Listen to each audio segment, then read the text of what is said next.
Chazak Baruch. Good morning, Botai.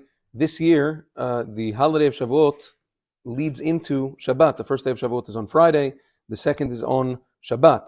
So because of that, the Chachamim said that it's prohibited to cook on Yom Tov on Friday for Shabbat without the use of an Eruv Tavshilin. The way it works is, Eruv Tavshilin, you prepare about a kabitza of bread, about a kazait of a cooked food, usually either a roll or a challah or whatever it is, a pita, and sometimes people use a hard-boiled egg or any other cooked food the size of a kazait.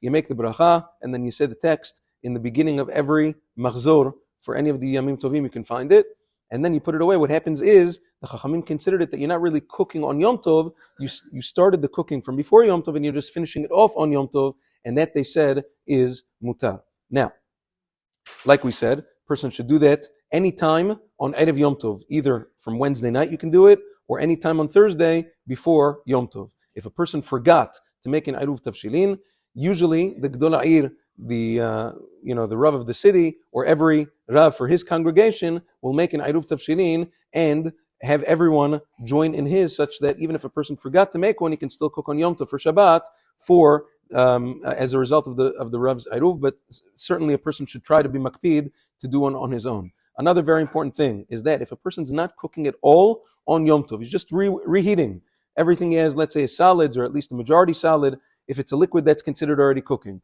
But let's say a person's only reheating things on the plata or in the oven, you're not really cooking anything. Over there, the halacha is that he doesn't need to make an Eruv Tavshilin. And certainly if he's making one anyway, he certainly should not make a beracha, because you don't need that for reheating. You also don't need an Eruv Tavshilin to light Nerot Shabbat.